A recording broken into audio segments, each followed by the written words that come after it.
Hello, friends. Welcome to Zenduka. Let's start.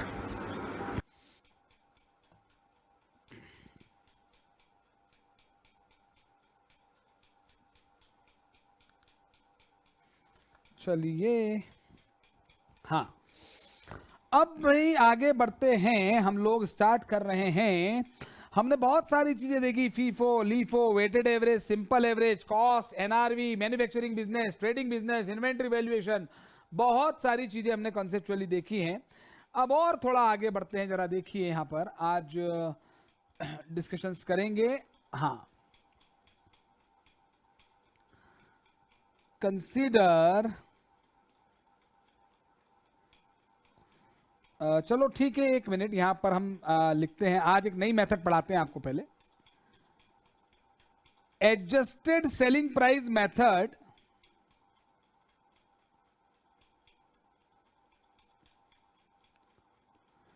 Adjusted selling price method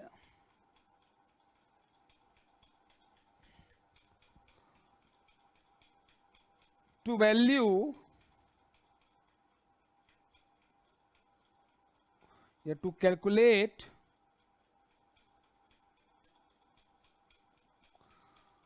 cost of inventories. Inventory की cost निकाल रहे हैं कौन सी मेथड से? Sir, adjusted selling price method से। ठीक है, अच्छा सर, तो adjusted selling price method to calculate cost of inventory, बहुत इंपॉर्टेंट मेथड है ये। ठीक है, और एग्जाम में इसका जब क्वेश्चन आता है ना, तो कई बार स्टूडेंट इसमें गलतियां कर देते हैं। हालांकि बहुत इजी मेथड है अगर कंसेप्चुअली समझोगे तो, लेकिन थोड़ा सा कई बार बच्चे यहां गलती करते हैं। जरा देखें क्या होती है मेथड, ध्यान से सुनिए। This method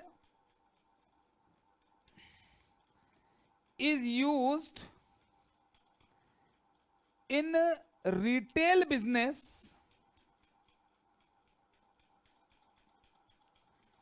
where gross profit margin on items of inventory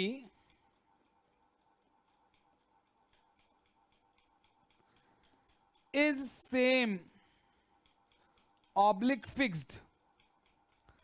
sir, मतलब नहीं बात समझ में आई हमें? तो आ जाएगी यार, भगवान के घर देर है अंधेर नहीं है, आ जाएगी, है ना। ये कोई मेथड जरूर है। सर, इस मेथड से हम क्या निकालेंगे? इन्वेंट्री की कॉस्ट। ठीक है ना, अभी कैसे निकालेंगे वो भी बता रहा हूं। This method is also called retail selling price method.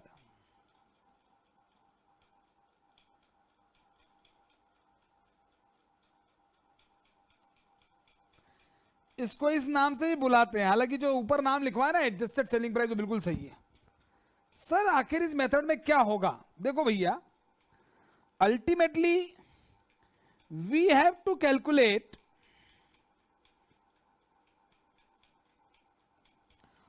Cost of inventory. हमको इन्वेंट्री की कॉस्ट निकालनी है। हमारा इस चैप्टर का नाम ही यही है, इन्वेंट्री वैल्यूएशन। इन्वेंट्री की वैल्यू निकालनी। वैल्यू दो होती है, या तो कॉस्ट या नेट रियलाइजेबल वैल्यू, और दोनों में से जो भी लोअर है वो लेनी है। तो we have to calculate cost और NRV whichever is lower.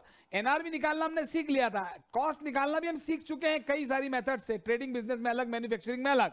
लेकिन आज हम एक कॉस्ट ऑफ इन्वेंट्री एक नई मेथड से निकालेंगे। अभी तक की जो मेथड थी उसमें तो सारा खर्चा जोड़ दिया, कॉस्ट आ गई। Material, labour, expense, direct, indirect, सबको जोड़ दिया, कॉस्ट आ गई। एक और मेथड है जो बचपन की यादें दिलाएगी आपको। क्या आपने ये कभी पढ़ा है क्या कि selling price is equal to cost price plus profit? हाँ या ना में जवाब दो। Yes sir. हाँ यस सर, सर। पढ़ा है सर। इससे हमारी यस सर। बचपन की यादें जुड़ी हुई है, बचपन की यादें। और बातें भूल जाती हैं लेकिन यादें याद आती हैं। तो selling price equal to cost plus profit होता ही सर, कॉस्ट प्राइस में प्रॉफिट जोड़ते हैं तो सेलिंग प्राइस आ जाती है। तो मैं आपसे ये बोलता हूं कि cost price is equal to selling price minus profit. हाँ सर बिल्कुल सही है, सेलिंग प्राइस में से प्रॉफिट माइनस करेंगे तो कॉस्ट आ जाएगी। फॉर एग्जाम्पल सर आप तो कह रहे थे बच्चे इसमें गलती करते हैं, इसमें तो गलती करने की बात ही नहीं होती। जैसे कॉस्ट है सर 100 रुपए की, प्रॉफिट है 20 रुपए का, तो selling price is equal to 100 plus 20 120। क्या सर बच्चों जैसी बातें करा रहे हो सर आप भी यार। सर कभी कभी ऐसी इजी इजी चीजें करा देते हो, मतलब ही नहीं उसका, मतलब है उसका। अब मतलब क्या है, जैसे सेलिंग प्राइस आपको दे रखी है, आपको 180 रुपए की दे रखी है, 180 रुपीस, और मान लीजिए आपको प्रॉफिट दे रखा है 40 रुपीस का। तो क्या आप मुझे कॉस्ट बता सकते हैं, कॉस्ट कितनी आएगी? नहीं बता सकते सच्ची? 140। 180 में से 40 चला गया तो 140 आ जाएगी। सर ये बहुत सिंपल है सर। पर सर इस मेथड का यहां पे क्या यूज, यहां पे हम क्यों पढ़ रहे हैं ये सेलिंग प्राइस कॉस्ट प्राइस? तो बचपन में मैथ्स में पढ़ते थे। नहीं, यहां पे हम इसलिए पढ़ रहे हैं, for example selling price of closing stock. लो भाई, अरे आज तक तो हम कॉस्ट निकालते थे तो इन्वेंट्री की कॉस्ट निकल जाती थी, लेकिन आपको एग्जाम में क्वेश्चन में दिया selling price of closing stock. Closing stock की सेलिंग प्राइस आपको दे रखी है 1 lakh.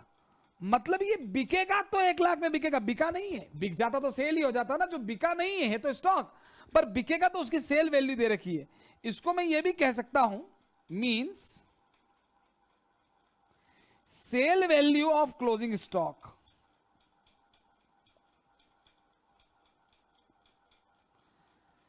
Cell value of closing stock तो 1 लाख है, और ग्रॉस प्रॉफिट का जो रेट है वो आपको दे रखा है 20% ऑन सेल्स। सेल पे 20% प्रॉफिट है, तो क्या आप मुझे बता सकते हैं प्रॉफिट कितना आएगा जो कि क्लोजिंग स्टॉक में शामिल है? Profit included in closing stock बता सकते हैं क्या?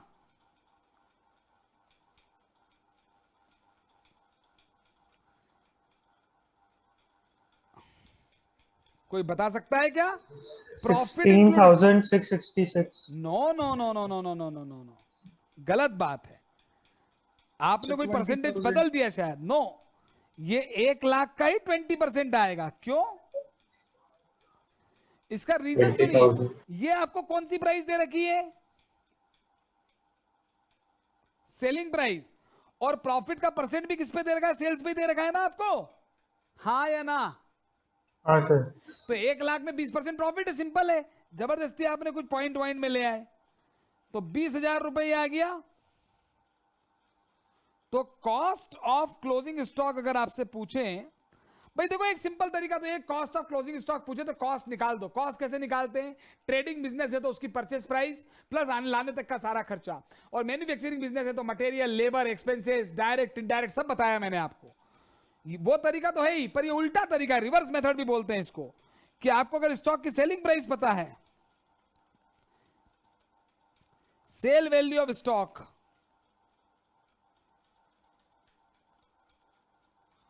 Minus profit included in stock. अरे वैसे तो स्टॉक में प्रॉफिट इंक्लूड होता ही नहीं है, प्रॉफिट तो हमेशा सेल्स में इंक्लूड होता है। पर अब क्या करें, क्वेश्चन बनाने वाले ने हमको क्लोजिंग स्टॉक की सेल वैल्यू दे दी, तो यहां पर आंसर आएगा 1 लाख का स्टॉक है, बिकेगा तो ये सेल वैल्यू है, पर इसके बेचने में हमें 20,000 का प्रॉफिट होगा, तो इसका मतलब ये स्टॉक की जो ओरिजिनल कॉस्ट है वो 80,000 है। हाँ या ना? Yes sir. तो ये कहलाएगी कॉस्ट ऑफ क्लोजिंग स्टॉक। 80,000 आई है, ये आई है एडजस्टेड सेलिंग प्राइस मेथड से। ये मेथड केवल वहीं पर यूज होती है जो रिटेलर्स होते हैं, और रिटेलर में क्या वो भी वहां पर होगी जब जितने भी गुड्स हैं सब पर मार्जिन, प्रॉफिट का मार्जिन लगभग फिक्स है। कई धंधे ऐसे होते हैं, आप किसी से पूछना, कई बिजनेस ऐसे होते हैं कि यार हमारा 10% का मार्जिन है, फिक्स होता है उनका मार्जिन। तो एडजस्टेड सेलिंग प्राइस मेथड इस मेथड से भी निकालने को आ सकता है। ठीक है, अब मैं आपको और भी कुछ कंसेप्ट बताऊंगा। सर हाँ जी, सर एक बार थर्ड पॉइंट वापस से दिखा दो सर, एक बार स्क्रॉल करके, हाँ मिस हो गया था। हाँ। तो सेलिंग प्राइस 1 लाख है। स्टॉक देखो, ज्यादा दिल पे मत लो, अभी मैं सारी बातें समझाऊंगा, कंसेप्ट से चलो, दिल पे मत लो। सिंपल सी बात समझो कि क्लोजिंग स्टॉक की कॉस्ट निकालनी है, तो कॉस्ट निकालनी है तो सबको खर्च जितना भी उसको लगा लाने में जोड़ दो। लेकिन बनाने वाले ने हमको क्लोजिंग स्टॉक सेल प्राइस पे दे दिया, तो यार बचपन से मालूम है कॉस्ट में प्रॉफिट जुड़ता है तो सेल प्राइस आती है, तो सेल प्राइस में से प्रॉफिट माइनस कर दूंगा तो कॉस्ट आ जाएगी। तो ये एक रिवर्स मेथड है, पहले मैथमेटिकली समझ लिया आपने इसको। अमन जालान ने 20,000 रुपए आंसर दिया था प्रॉफिट का, बिल्कुल सही आंसर दिया है। आप लोग से मैं कुछ पूछूं तो यू कैन आंसर भी, आप ऐसे भी रिप्लाई कर सकते हैं, मैं आपने आपको अनम्यूट कर रखा है, और आप लोग चैट में भी बोल सकते हैं।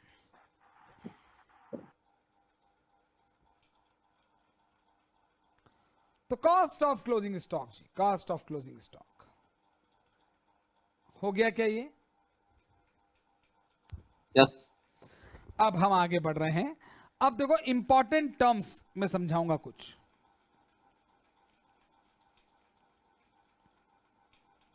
जरा ध्यान से देना, कुछ इंपॉर्टेंट टर्म्स में समझाऊंगा, लेकिन उसमें एक एग्जांपल लिखवाऊंगा पहले आपको।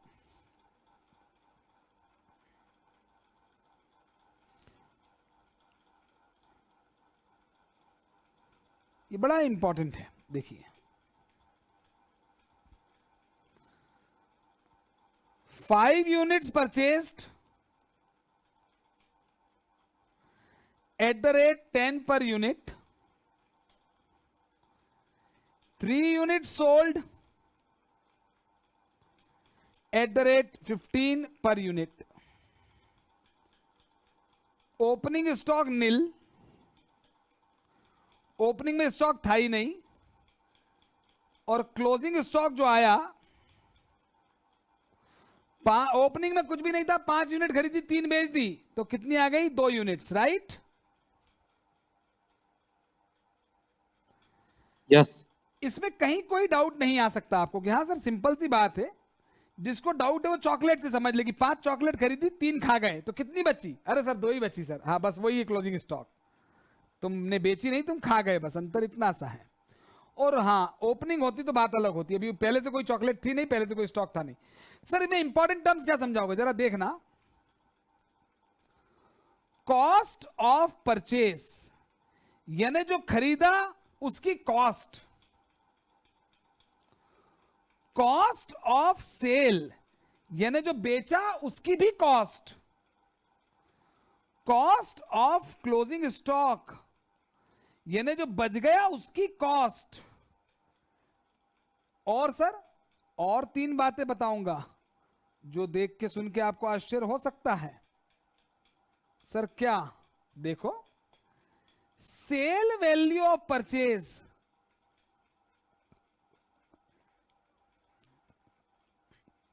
सेल वैल्यू ऑफ सेल और sale value of closing stock. देखिए एक बात समझना, जो खरीदने की प्राइस होती है वो कॉस्ट प्राइस होती है, जो बेचने की प्राइस होती है वो सेल प्राइस होती है, और वो किसी की भी निकल सकती है। खरीदने वाली की कॉस्ट 5 यूनिट खरीदी 10 रुपए पर, तो ये कहलाएगी कॉस्ट ऑफ परचेज। क्या आप मुझे कॉस्ट ऑफ सेल निकाल के बता सकते हैं?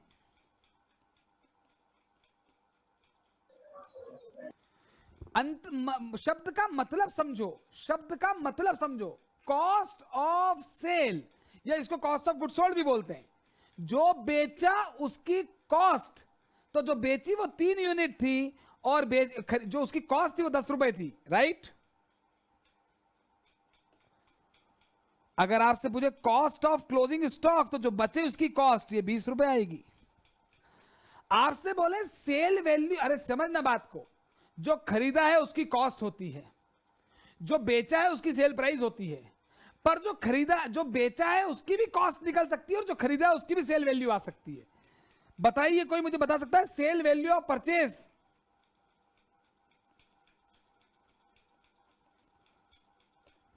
परचेज 5 यूनिट है और पूरी की पूरी बिक जाए तो ये 75 रुपए में बिकेगी, हाँ या ना?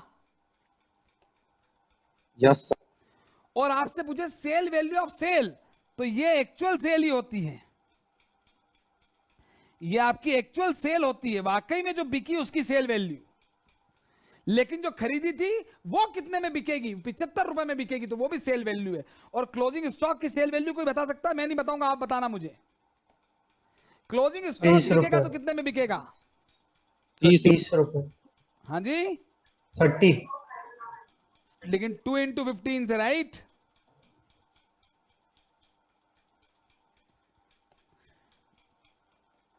Any doubt in this? No. तो अब अगर मैं आपसे पूछूं calculate cost of closing stock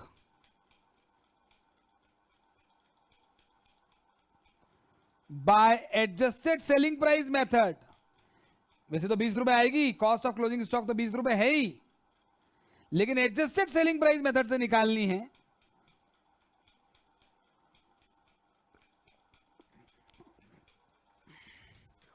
तो एडजस्टेड सेलिंग प्राइस मेथड से कैसे निकलेगी? Selling price of closing stock minus profit included, GP नहीं बोलेंगे, जीपी तो सेल पे ही आता है, profit included in closing stock. ये सब चीजें आपको लॉजिक से सोचनी पड़ेगी, रटना मत। तो selling price of closing stock जो थी, या सेल वैल्यू, ये 30 रुपए थी। बता सकते हैं प्रॉफिट कितना इंक्लूड है?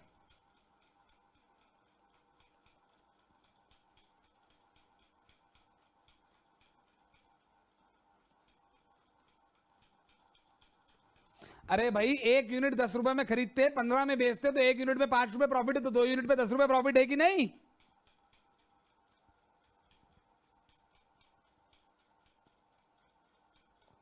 अरे भैया 2 into 5 ऐसे कर लो।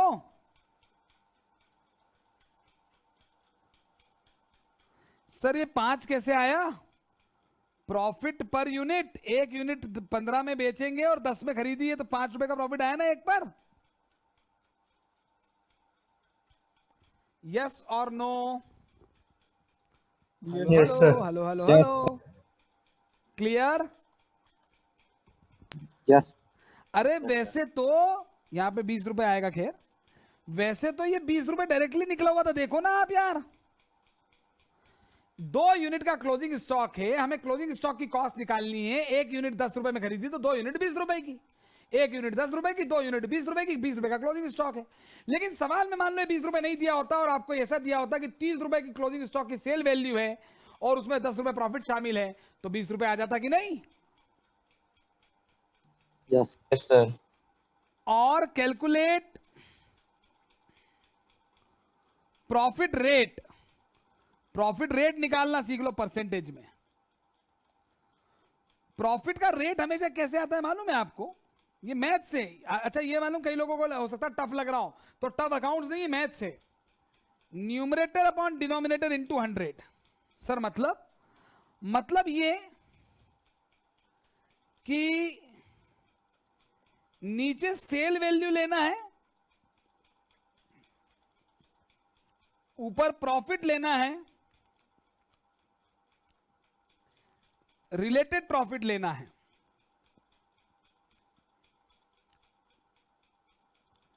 रिलेटेड प्रॉफिट लेना है।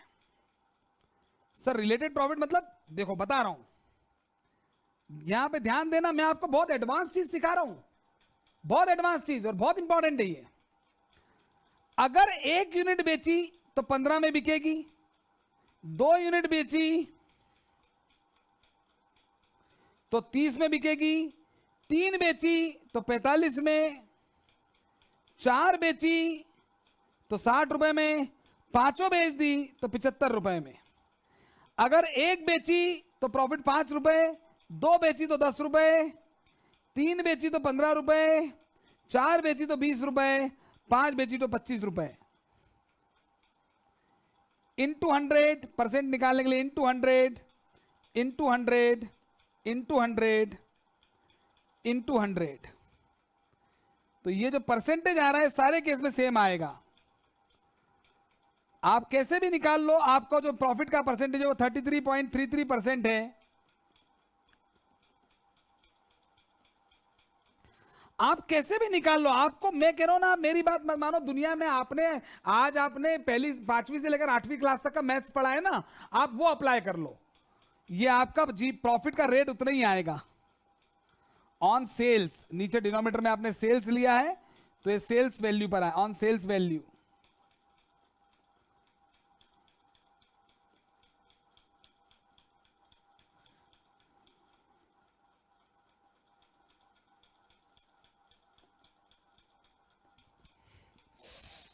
हाँ जी सर, हमको थोड़ा सा टफ लग रहा है ये, चलो मैं आपको बहुत इजी कर देता हूं। लो भैया ट्रेडिंग अकाउंट बना लो। हाँ सर, ये अपना वाला है। अरे वाह सर, हाँ इससे तो हम प्रॉफिट निकाल लेंगे सर, ये तो हम खुद ही बता देंगे। मैंने कहा जी बताओ सर। ओपनिंग स्टॉक नील, हाँ सर। सर परचेज सर 50 रुपए, 10 यूनिट 5 रुपए के, 5 यूनिट 10 रुपए के हिसाब से खरीदिए, 5 इंटू 10। सेल, अब इसमें सेल कितनी आएगी कोई बता सकता है मुझे? 2 into 15, कितनी? 2 into 15, 30 rupees। 2 इंटू 15, अरे नलायक, ओ 3 into नलायक। 15, 3 into 15। हाँ सेल तो 3 इंटू 15 है ना भाई, 3 यूनिट हाँ, बेची ना, हाँ। 45। क्लोजिंग स्टॉक है। और क्लोजिंग स्टॉक कितना आएगा बताओ? 2 into 10। 2 इंटू 10 ही तो आएगा, 20 तो आएगा। आप एडजस्टेड सेलिंग प्राइस मेथड से निकाल लो तो भी 20 आया था, राइट? अरे भैया 20 आएगा ना सर? हाँ सॉरी, 2 इंटू 10 20 आएगा, बिल्कुल सही है। तो 50 रुपए में से 20, इसको ऐसे एनालाइज करो। ओपनिंग स्टॉक 0 रुपए का था, परचेज 50 रुपए की थी, टोटल 50 रुपए का गुड्स था, 20 रुपए का बच गया, तो 30 का बेचा 45 में, तो निश्चित रूप से 15 रुपए प्रॉफिट हुआ है।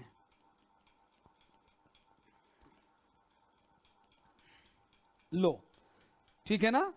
तो अगर अब आपने बचपन में पढ़ा होगा जीपी रेट बड़ा, आप ऐसा फॉर्मूला पढ़ते थे, जीपी रेट बराबर जीपी अपॉन सेल इंटू 100, ये तो पढ़ा होगा आपने, राइट? अरे जीपी रेट बराबर जीपी अपॉन सेल इंटू 100 तो पढ़ा होगा, gross profit ratio. Yes sir. तो इंटू 100 Yes. ये आपने करा तो 33.33% आ गया। लेकिन मैंने आपको एक तरीके से नहीं, मैंने आपको 5 तरीके से, भाई ये तो कोई भी निकाल देगा। ओपनिंग स्टॉक है, परचेज है, सेल है, क्लोजिंग स्टॉक है, तो ग्रॉस प्रॉफिट आ गया। ग्रॉस प्रॉफिट अपॉन सेल 15 रुपए का प्रॉफिट हुआ, 45 रुपए की सेल पर, तो 1/3 33.33% का प्रॉफिट आ गया। लेकिन मैं आपको ये बताना चाह रहा हूं कि आप एक नहीं 5 तरीके से जीपी रेट निकाल सकते हैं और देखो सेम आंसर। हालांकि यहां पर देखो, ये वाला जो हमारा तरीका था, this is matched with this, ये सेम है।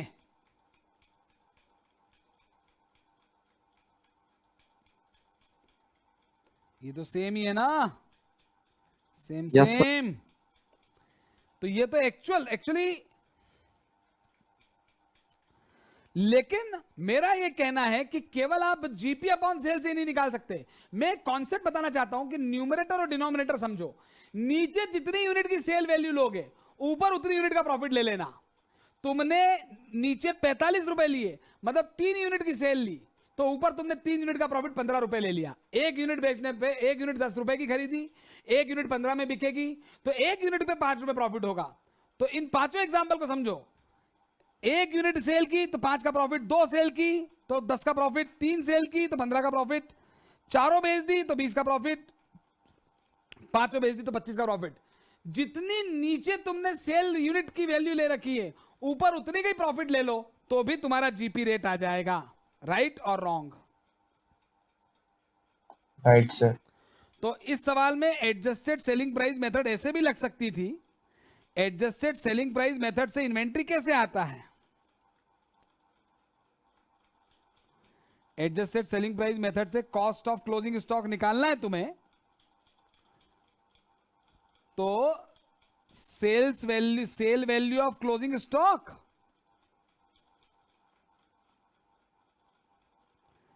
क्लोजिंग स्टॉक की सेल वैल्यू आपको दे रखी थी, कितनी दे रखी थी? 30 रुपीज। इसमें से लेस ग्रॉस प्रॉफिट, जो इसमें प्रॉफिट शामिल है, लेस प्रॉफिट बोल लो, at the rate 33.33% on sales. तो ये तुम परसेंटेज अमाउंट नहीं निकाला तो परसेंट निकाल लो। तो 30 रुपीज पे 33.33%, तो 9.99 मतलब 10 रुपये आएगा, राइट? हेलो, यस तो 20 रुपए आ गया ना यस ये? सर। अरे ले देके तुम अमाउंट माइनस करो या परसेंटेज से अमाउंट माइनस करो, अल्टीमेटली बचपन की एक बात सच है कि कॉस्ट पे प्रॉफिट जोड़ते तो सेलिंग प्राइस आता है, तो सेलिंग प्राइस में से प्रॉफिट माइनस करूंगा तो कॉस्ट आ जाएगी।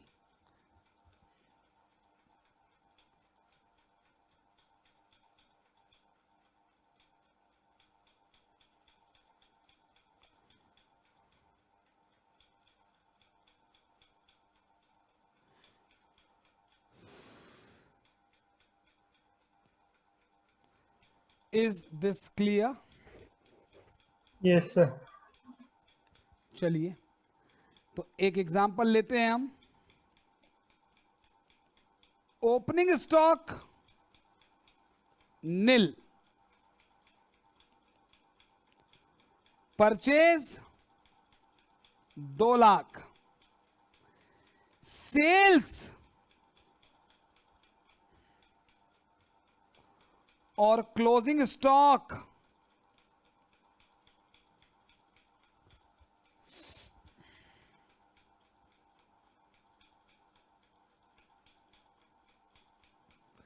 $1,80,000 और 70,000। अब मेरी बात ध्यान सुनना, सेल्स तो सेल वैल्यू पे ही होगी, मतलब सेल्स का मतलब होता है sale value of unit sold, ये तो हमेशा सेल पे ही होती है।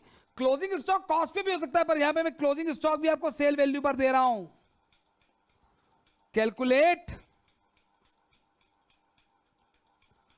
कॉस्ट ऑफ क्लोजिंग स्टॉक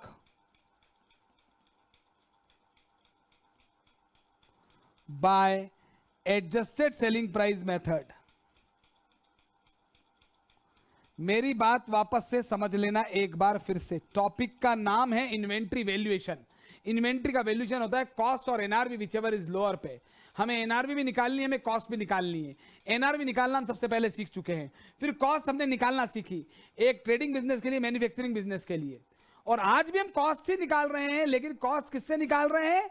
एक रिवर्स मेथड से, जिसमें स्टॉक की सेलिंग प्राइस दे रखी है, तो सेलिंग प्राइस में से प्रॉफिट माइनस करेंगे तो कॉस्ट आएगी। तो cost of closing stock by adjusted selling price method.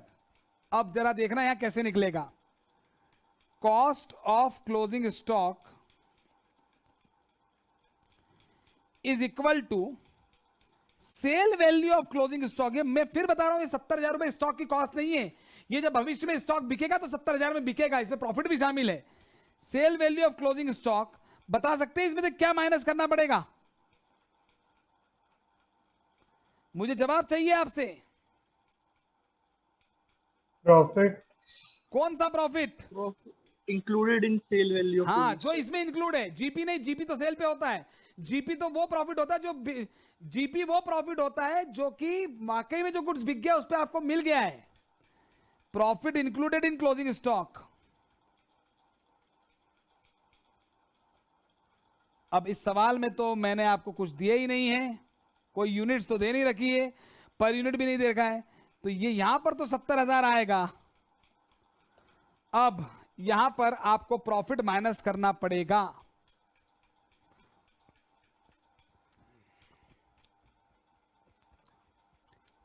अब प्रॉफिट का रेट निकालना पड़ेगा। वर्किंग नोट बना रहा हूं, working note. we have to calculate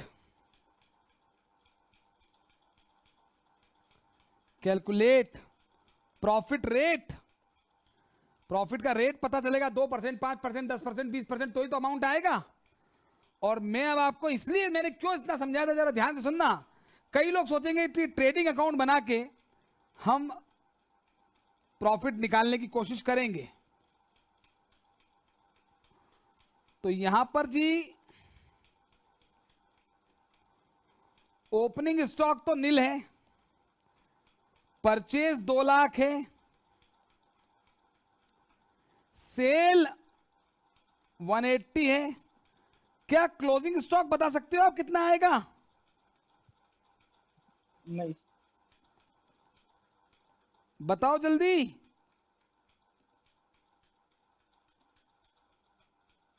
अरे अभी पिछले सवाल में तो क्लोजिंग स्टॉक जो है मैंने सेल प्राइस कॉस्ट प्राइस दोनों दे रखी थी। यहां क्लोजिंग स्टॉक आपको मालूम होना चाहिए ट्रेडिंग अकाउंट में कॉस्ट या एनआरवी विचेवर इज लोअर पे आएगा, तो सेलिंग प्राइस तो ज्यादा ही होगी ना। यहां पे question mark, right? Yes sir. अरे क्लोजिंग स्टॉक कॉस्ट पे चाहिए ना, सर तो ये नहीं देख सकते, तो जीपी में भी क्वेश्चन मार्क निकलेगा ही नहीं। अरे जीपी निकल जाता तो जीपी रेट का फॉर्मूला लग जाता, जीपी रेट बराबर जीपी अपॉन सेल इंटू 100 से। लेकिन यहां पे जीपी है ही नहीं, क्वेश्चन मार्क है, सेल 180 है। लो भैया रेट ही नहीं निकला। ऊपर वाले सवाल में देखो इधर, मैंने जीपी से भी रेट निकाल दिया था। तो कई लोग मुझसे कह रहे थे सर ये वाला तरीका बिल्कुल सही है, ये जबरदस्ती आपने 5 तरीके क्यों बता दिए? अब समझ में आया 5 तरीके क्यों बता दिए? क्योंकि ट्रेडिंग अकाउंट से प्रॉफिट का रेट निकलेगा ही नहीं। क्या आप लोग मुझे प्रॉफिट का रेट निकाल के बता सकते हैं?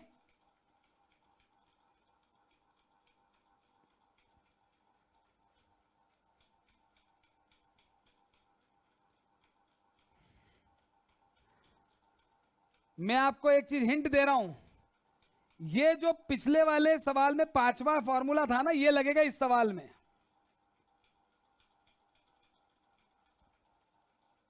देखो इधर 20% ऑन सेल। देखो, कॉस्ट ऑफ परचेज जो पूरा खरीदा उसकी कॉस्ट 2 लाख थी, राइट? हाँ सर। और अगर आपसे पूछे सेल वैल्यू ऑफ परचेज, मैंने आपको इसीलिए 5 तरीकों से निकालना बताया। आप ऊपर वाला 5वां फॉर्मूला समझो। ऊपर में वाले जो 5 केस थे उसमें 5वां वाला केस क्या था कि जितना खरीदा वो पूरा कितने में बिकेगा, वो पूरा कितने में बिकेगा। तो sale value of purchase, sale value of purchase, कोई बता सकता है सेल वैल्यू ऑफ परचेज क्या है? 2,50,000 वो आएगी sale value of sale plus sale value of closing stock, right? हाँ सर। एक बात दिमाग में फिट कर लीजिए सब लोग कि क्लोजिंग स्टॉक और सेल अलग से पैदा नहीं होते। ओपनिंग स्टॉक तो इस सवाल में है ही नहीं। तो जो परचेज किया है ना उसी के 2 हिस्से हुए। परचेज में से कुछ बिक गया और कुछ बच गया। जो बिका उसकी सेल वैल्यू 180 है और जो बच गया है उसकी भी सेल वैल्यू 70,000 है। मतलब ये पूरा का पूरा अगर बिक जाता तो कितने में बिकता, जल्दी बताओ? 2.5 लाख। 2.5 लाख। मैं फिर बता रहा हूं ये सेल नहीं है। सेल तो वाकई में जो सेल है 180 ट्रेडिंग अकाउंट में वो सेल आती जो यूनिट्स बिक गई। ये तो पूरा जो गुड्स खरीदा था 2 लाख का वो पूरा बिकेगा तो कितने में बिकेगा? ये सेल वैल्यू टोटल गुड्स की, राइट? Yes sir. तो profit if all goods purchased are sold, यदि पूरे के पूरे जो गुड्स खरीदे थे वो सब बिक जाते तो 2.5 लाख में बिकते और वो सारे के सारे 2 लाख के थे, तो इसका मतलब 50,000 का प्रॉफिट आएगा, हाँ या ना? यस। और 50,000 का प्रॉफिट आएगा तो अब प्रॉफिट का रेट हमारे ऊपर वाले फॉर्मूले से आ जाएगा। इसको मैं जीपी नहीं बोलूंगा, इसको मैं बोलूंगा प्रॉफिट रिलेटेड प्रॉफिट। न्यूमरेटर में रिलेटेड प्रॉफिट लिख रहा हूं, ऊपर यानी नीचे जो सेल वैल्यू ली है, सेल वैल्यू से रिलेटेड प्रॉफिट है ये। Sale value of all goods purchased, पूरा जितना खरीदा था अगर वो पूरा बेच देते तो 2.5 लाख में बिकेगा। और पूरा बिक जाता तो 50 का प्रॉफिट होता, तो जीपी का रेट आप बता सकते हो कितना आ रहा है? 20%। 20%। 20%। न्यूमरेटर और डिनोमिनेटर कंपेरेबल होने चाहिए। अब आपका ट्रेडिंग अकाउंट कंप्लीट हो जाएगा, राइट? अब आप ट्रेडिंग अकाउंट बना सकते हैं। कैसे? ये देखो इधर, ओपनिंग स्टॉक नील, परचेज 2 लाख, सेल 180, इधर ग्रॉस प्रॉफिट आएगा, इधर क्लोजिंग स्टॉक आएगा। क्लोजिंग स्टॉक पता है तो जीपी निकल जाएगा, जीपी पता चल जाए तो क्लोजिंग स्टॉक आ जाएगा। प्रॉफिट का परसेंट कितना है जल्दी बोलें? 20%। तो ये 36,000 का जीपी आ गया। तो ये आप क्लोजिंग स्टॉक बैलेंसिंग फिगर निकाल दो इधर, कितना आ रहा है बोलना? 56। 56 आ रहा है। तो ये है, ये भी सेल वैल्यू है, पर ये सेल वैल्यू है ऑफ एक्चुअल सेल, जो वाकई में बेचा। आप अंतर समझना, 1,80,000 तो वाकई सेल है, लेकिन जितना पूरा खरीदा था वो पूरा बेच देते तो वो 2.5 लाख में बिकता, राइट? Yes sir. ये जीपी मतलब आपके बिजनेस का एक्चुअल प्रॉफिट है जो आपको हो गया है। लेकिन ये जो ऊपर 50,000 प्रॉफिट आया ये जीपी नहीं है, ये वो प्रॉफिट है कि अगर सारा का सारा बिक जाता तो कितना प्रॉफिट होता। ठीक है? और ये ऊपर एडजस्टेड सेलिंग प्राइस मेथड में आपको क्लोजिंग स्टॉक कितना दे रखा था? 70,000। इसका 20% प्रॉफिट माइनस कर दो, ये वर्किंग नोट लिख देना यहां पर।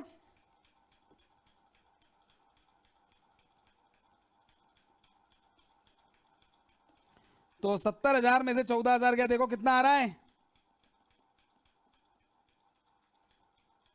56,000। आ गया ना, नीचे ट्रेडिंग अकाउंट से भी आ गया, ऐसे भी आ गया, राइट?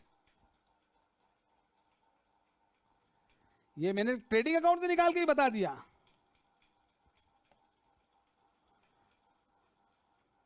हाँ या ना?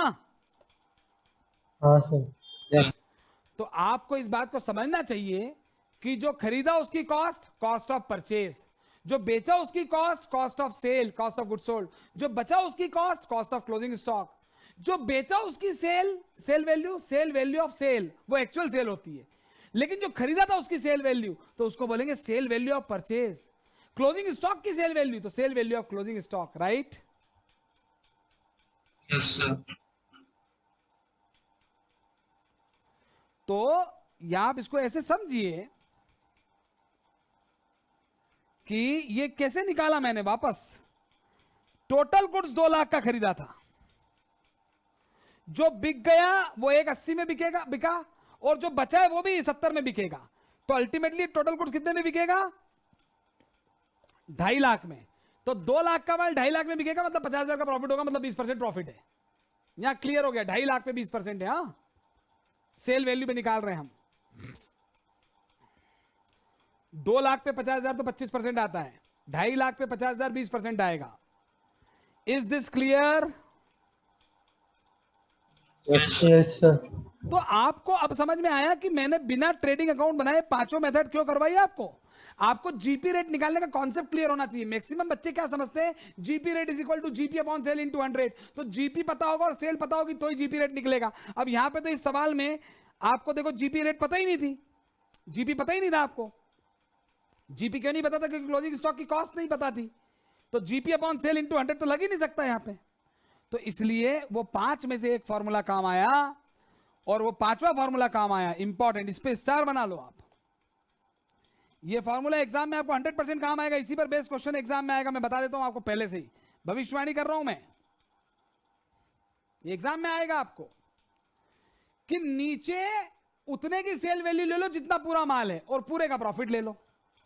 1,80,000 रुपए की सेल हुई है, ये तो बिक गया, और जो क्लोजिंग स्टॉक बचा है वो भी अगर बिकेगा तो 70 में बिकेगा। तो टोटल जितना माल 2 लाख में खरीदा था वो सब मिला के 2.5 लाख में बिकेगा। तो 2 लाख पे 50,000 का प्रॉफिट होगा, 2.5 लाख पे 50,000 का प्रॉफिट होगा, कुछ भी मान लो। तो 2.5 लाख पे 50,000 का प्रॉफिट होगा, मतलब सेल पे 20% प्रॉफिट है, बस। तो नीचे ट्रेडिंग अकाउंट की जरूरत नहीं है, ये तो मैंने आपको ऑप्शनल बनवाया है। ऑप्शनल, इच्छा, आपकी इच्छा। हमारा सवाल तो ऊपर ही हो गया। जैसे ही 20% आया, जैसे ही 20% आया, हमने 70,000 का 20% माइनस कर दिया, तो हमारा स्टॉक आ गया 56, राइट। सी वर्किंग नोट्स।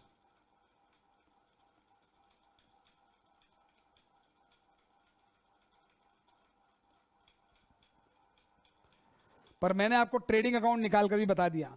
तो ट्रेडिंग अकाउंट से एक्चुअल प्रॉफिट आता है, जो वाकई यूनिट बेची है उसका प्रॉफिट आता है। ट्रेडिंग अकाउंट में 50,000 प्रॉफिट नहीं आया, राइट।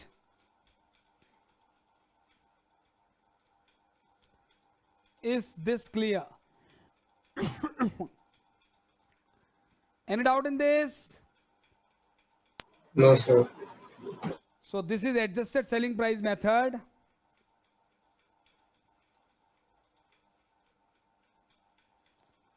लेकिन इसमें भी एक कहानी रची है हमने।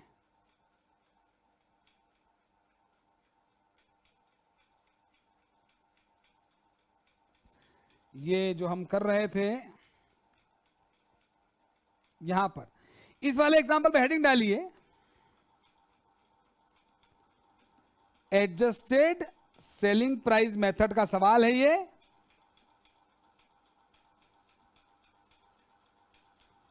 लेकिन विदाउट ओपनिंग स्टॉक है ये।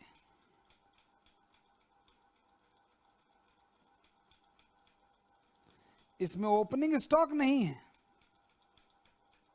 आप देख सकते हैं, इसमें ओपनिंग स्टॉक आएगा तो अभी कहानी में और ट्विस्ट आ जाएगा।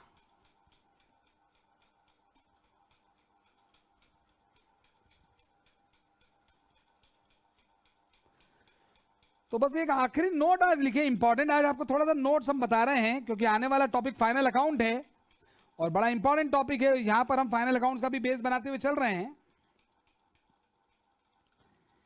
In trading account,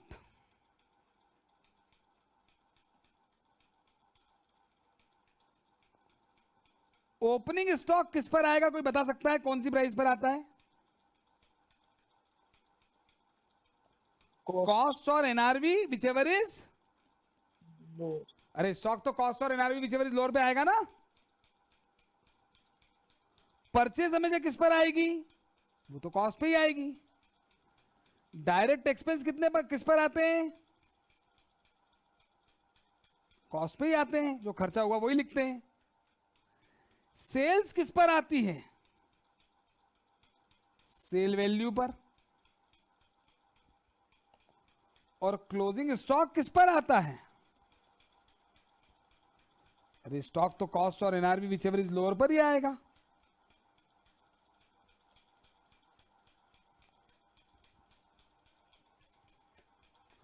opening stock at, purchase at, direct expense at, sales at. और आपको मैं बता दूं कि जो जीपी होता है, जीपी और जीएल, चलो ठीक है, रहने दो, चलो इतना काफी है।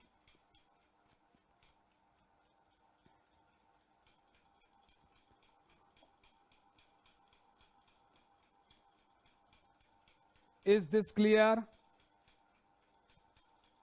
Yes, sir. चलिए